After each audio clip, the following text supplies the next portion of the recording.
Olá, meu irmão, minha irmã, seja bem-vindo novamente ao nosso canal Falando de Graça.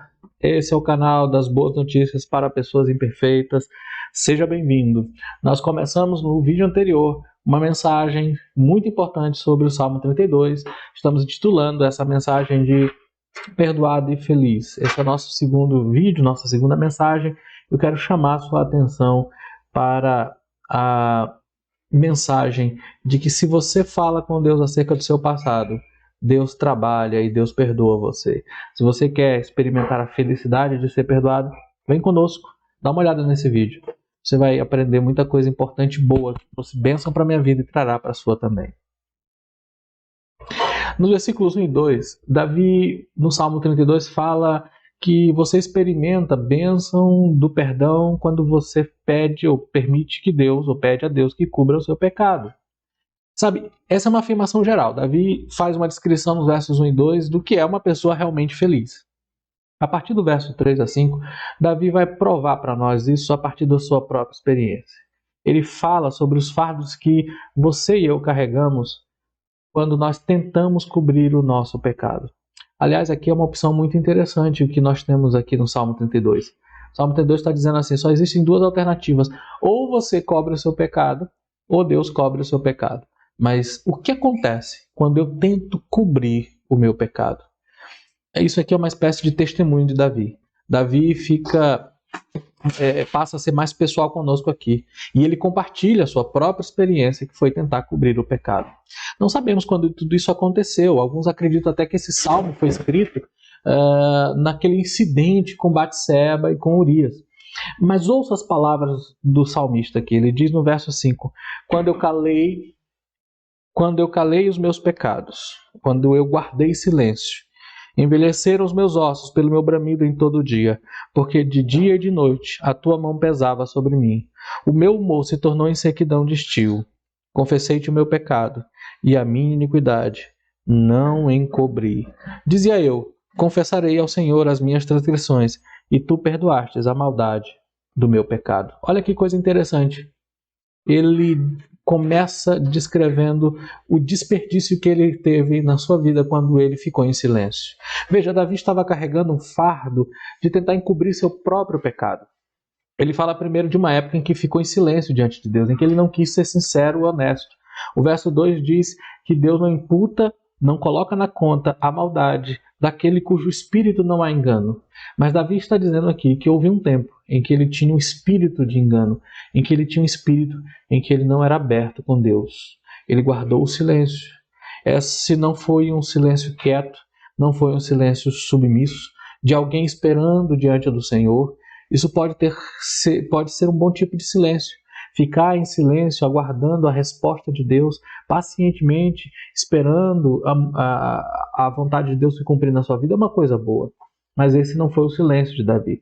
Esse aqui foi o silêncio de alguém retendo a confissão do pecado a Deus. Alguém que decidiu encobrir e não abandonar o seu pecado. E há uma série de razões pelas quais você pode reter a confissão de pecado. Certamente o orgulho é um fator. Às vezes você simplesmente não quer admitir que está errado.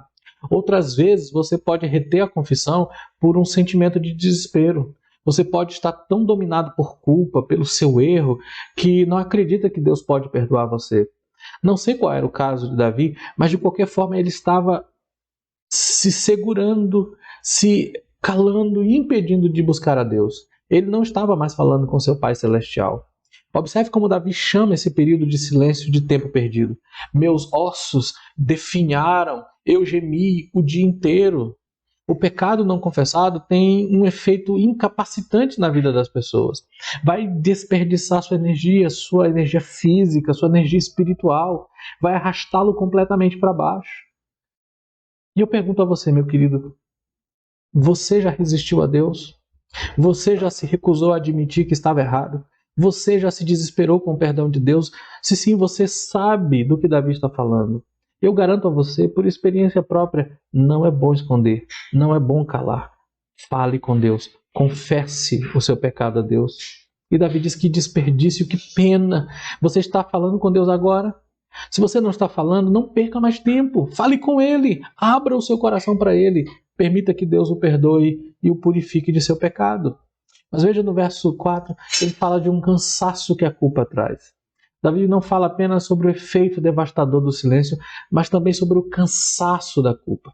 Ele diz: Senhor, de dia e noite a tua mão pesava sobre mim, as minhas forças foram minadas como no calor do verão. E aí ele faz uma pausa. Davi estava cansado, Davi estava exausto, ele foi sufocado com a mão de Deus pesando sobre ele. Ele sentiu o peso constante da mão de Deus. A imagem da mão de Deus aqui se refere à mão que leva o homem ao arrependimento. É a mão de convencimento, é a mão disciplinadora de um Deus amoroso. Deus nos convence do pecado. Deus não nos deixa no pecado. E se nos recusamos a lidar com isso, Ele nos disciplina para o nosso bem. Davi estava sentindo a convicção de Deus, ele estava lidando com a mão disciplinadora e amorosa de Deus. Davi sabia que estava errado, ele sabia que tinha que ser honesto, mas ele estava se recusando a lidar com isso. A mão de Deus pode ficar bem pesada. E quanto mais você retém a sua confissão, mais pesada ela fica. Veja, Deus te ama demais para permitir que você continue em seu pecado. Essa foi uma frase que eu ouvi uma vez. Um amigo meu, um pastor, disse: Deus ama muito você. Ele não deixará você no pecado. Sabe, Ele convence você pelo seu espírito. Ele te lembra do seu amor. Ele o disciplina quando for necessário. Ele atrai você de volta para si mesmo. E se você se arrepender, o processo resultará em alegria. Mas quando você resiste ao Espírito de Deus, você vai experimentar um estilo de vida miserável. E Davi estava infeliz aqui. Essa descrição é de alguém infeliz, definhando em silêncio, definhando no cansaço da culpa. Davi ainda se recusava a confessar seu pecado a Deus. E ele está dizendo para nós: essa não foi a melhor coisa que eu fiz. E então, no verso 5, finalmente Davi diz, ele chega a um ponto de ruptura. Aliás, algumas Bíblias trazem no verso 5, 4, uma palavrinha chamada Selá, que significa pausa. De repente ele dá uma pausa, sabe? E é como se fosse um breve silêncio antes de prosseguir. E aqui Davi a usa com bons resultados, fazendo uma pausa por um momento antes de passar para a sua verdadeira confissão, e assim destacando a maravilha e o alívio que a sua confissão traz.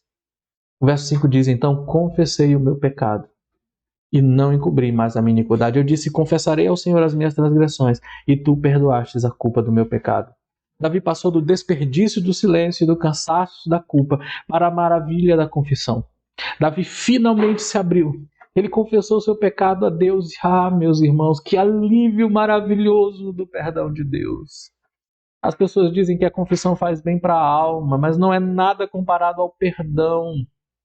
Davi finalmente parou de fingir, pediu a Deus para encobrir o pecado dele, e quando ele o fez, como foi bom ser perdoado. Como diz o apóstolo Tiago no seu livro, na carta de Tiago: confesse os seus pecados uns aos outros e orem uns pelos outros para que sejais curados. Não há alegria em tentar cobrir seus próprios pecados. Em primeiro lugar, nós não podemos fazer isso. Nós não somos capazes. Não somos.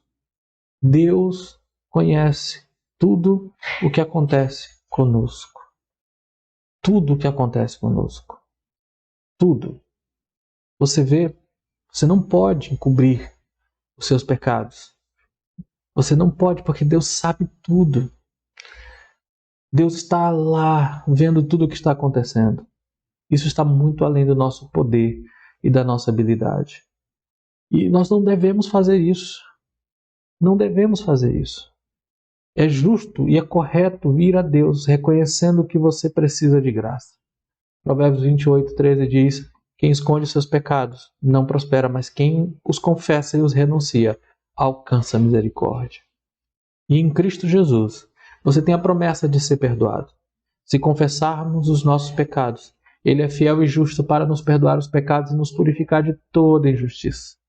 Você precisa de um Salvador, eu preciso de um Salvador, nós precisamos de Jesus Cristo. E somente Jesus pode encobrir o meu e o seu pecado e nos tornar justos diante de Deus. Aliás, em 1 João 2, João diz: estas coisas eu vos escrevo para que vocês não pequem. Se todavia alguém pecar, temos um advogado junto ao Pai. Temos alguém que se coloca em nosso favor, a nossa defesa. Jesus Cristo, o justo. e Ele é a propiciação pelos nossos pecados, e não somente pelos nossos, mas pelo mundo inteiro. Jesus intercede diante de Deus, porque morreu por nós. É o seu sangue que cobre os nossos pecados. O sangue de Jesus Cristo nos purifica. Se você reconhecer, se você confessar, você recebe perdão. Pense nisso. É um desperdício ficar calado. Não cubra. Não lute. Não tente viver sob essa culpa. Você não precisa viver sobre o peso da culpa. Fale com Deus. E, aliás, é interessante o verso 5 que ele diz: dizia eu, confessarei ao Senhor os meus pecados, e tu perdoastes. Davi escreve de um jeito tão poético para descrever: eu me dispus a confessar e Deus imediatamente perdoa. É assim que Deus é. Não é rancoroso, não é ressentido, não joga no rosto. Ele perdoa completamente. Você vai receber perdão se você confiar e confessar. Fale com Deus. Deus quer que você não viva uma vida infeliz sob a culpa do seu passado, mas Ele quer limpar completamente. Vá até Ele e receba o perdão que Ele tem para te dar. Que Deus te abençoe em nome de Jesus. Se você gostou desse nosso vídeo e deseja compartilhar com outras pessoas, vá lá, compartilhe, se inscreva, curta, comente, nos abençoe, para que a gente continue também abençoando mais e mais a sua vida. Que Deus abençoe em nome de Jesus Cristo. Amém.